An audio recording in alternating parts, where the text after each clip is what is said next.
अस्सलाम वालेकुम स्टूडेंट्स, उम्मीद है कि आप सब खैरियत से होंगे। तो जैसा कि आप सब जानते हैं कि पंजाब यूनिवर्सिटी ने अपने सेकंड फ़ेज़ का आगाज़ कर दिया है, यानी कि पंजाब यूनिवर्सिटी में थर्ड टेस्ट कंडक्ट होने जा रहा है। और ये उन बच्चों के लिए बहुत अच्छी अपॉर्चुनिटी है जो कि एडमिशन नहीं सिक्योर कर सके। तो सबसे पहले तो ये बात कर लेते हैं कि एडमिशन किन किन डिपार्टमेंट्स में खुले हैं, आया सब डिपार्टमेंट्स में खुले हैं या फिर लिमिटेड सीट्स में।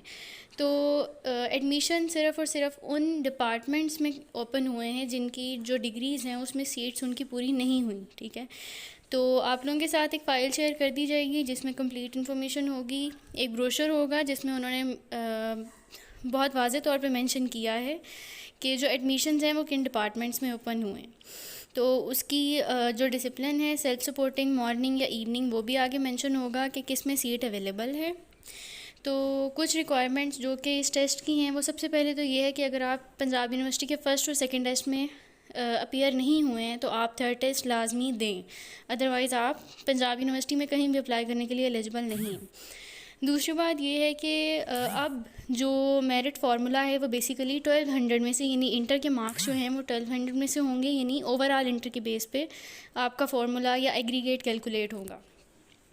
उसके बाद ये है कि ये अप्लाई कब से स्टार्ट होगा। तो अभी तक जो इन्फॉर्मेशन आई है वो 7 सितंबर से जो पोर्टल है वो एक्टिव होगा और 16 सितंबर तक आप अप्लाई कर सकेंगे। तो वो बच्चे जो अपना एडमिशन सिक्योर नहीं कर सके हैं, यानी उन्होंने पहले डिग्रीज़ में अप्लाई किया था लेकिन वो एडमिशन सिक्योर नहीं कर सके हैं, तो वो दोबारा से अप्लाई कर दें।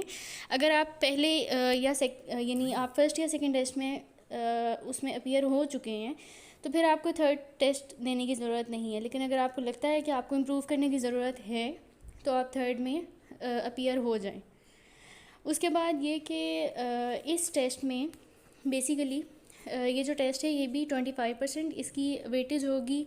इंटर की भी जो है वो 50% वेटेज होगी, लेकिन इस दफ़ा जो कैलकुलेट होगा एग्रीगेट आपका वो 1200 में से होगा, और जो मैट्रिक है उसकी भी 25% ही वेटेज होगी। तो जैसा पहले और दूसरे टेस्ट में हुआ था कि आपकी कैटेगरीज़ थी जिसमें pre engineering, pre medical, arts, humanities, ICS with physics combination, ICS with stats combination, general science और कॉमर्स था।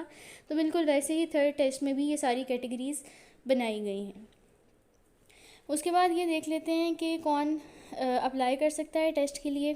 तो जिन स्टूडेंट्स ने जो सेकेंड ईयर है बेसिकली, यानी इंटर 12 जो ग्रेड है वो विदाउट एनी सप्ली आप पास कर चुके हैं तो आप अप्लाई करने के लिए एलिजिबल हैं। और सेकंड इंस्ट्रक्शन में लिखा हुआ है कि वो स्टूडेंट्स जो कि पिछले 2 टेस्ट में अपीयर हो चुके हैं उनके लिए मैंडेटरी नहीं है। ठीक है, ये नहीं है, ऑप्शनल है। आप दे भी सकते हैं और आप नहीं भी दे सकते हैं, इट्स अप टू यू। उसके नीचे एडमिशन कैटेगरीज़ मेंशन्ड हैं।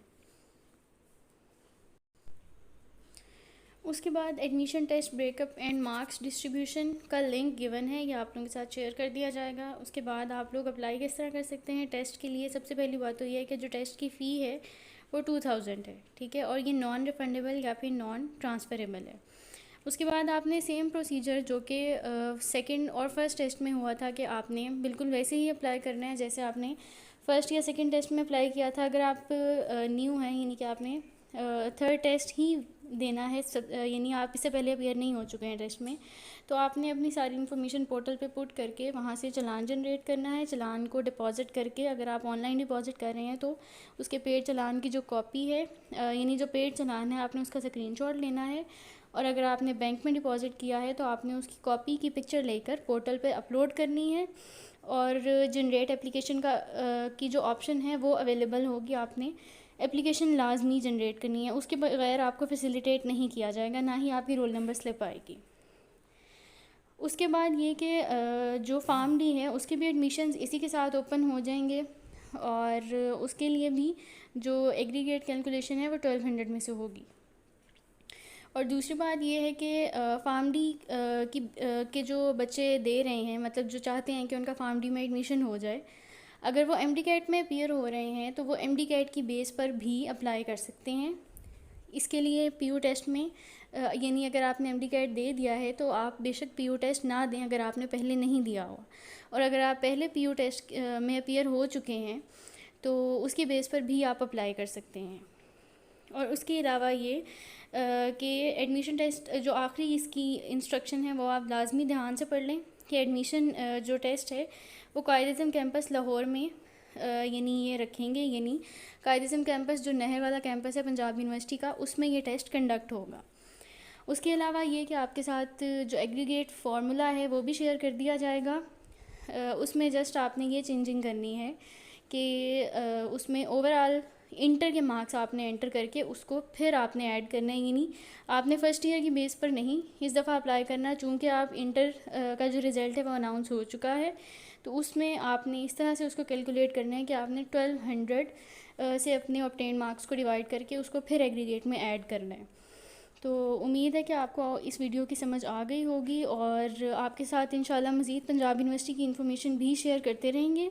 और याद रहे कि जो बच्चे अप्लाई करना चाह रहे हैं, यानी कि वो टेस्ट में अपीयर नहीं होना चाह रहे हैं, उनके लिए पोर्टल अलहदा होगा, और जो टेस्ट वाले बच्चे हैं उनके लिए पोर्टल अलहदा होगा, यानी दोनों जो पोर्टल्स हैं वो अलहदा हैं। अगर आप को शो हो तो ये इंस्ट्रक्शन यहाँ पर गिवन है। यहाँ पर ये जो पहली इंस्ट्रक्शन है उसमें इन्होंने बताया है कि जो पोर्टल्स हैं वो डिफरेंट हैं, उनके लिए जो एंट्री टेस्ट में अप्लाई करना चाह रहे हैं और दूसरे जो एडमिशन में अप्लाई करना चाह रहे हैं। उसके अलावा ये जो सेकंड इंस्ट्रक्शन है इसको भी आप ध्यान से पढ़ लें कि जो सेकंड फ़ेज़ में अप्लाई कर रहे हैं स्टूडेंट्स, उनके लिए एक तो ये कि आप कोटा बेस पे या जो दूसरी सीट्स होती हैं रिज़र्व सीट्स उन पर अप्लाई नहीं कर सकते हैं, ये जस्ट ओपन मेरिट सीट्स के लिए एडमिशन्स ओपन हुए हैं। और दूसरा, उनको कोई हॉस्टल फैसिलिटी वगैरह नहीं दी जाएगी। लेकिन जो इससे पहले फ़ेज़ में बच्चे अप्लाई कर चुके हैं उनको तो हॉस्टल फैसिलिटी दी गई है, लेकिन इस फ़ेज़ में हॉस्टल फैसिलिटी किसी भी स्टूडेंट को नहीं दी जाएगी। तो उम्मीद है कि आपको वीडियो की समझ आ गई होगी। इंशाल्लाह मज़ीद इस तरह की इन्फॉर्मेटिव वीडियोज़ भी आप लोगों के साथ शेयर होती रहेंगी। जज़ाकल्लाह।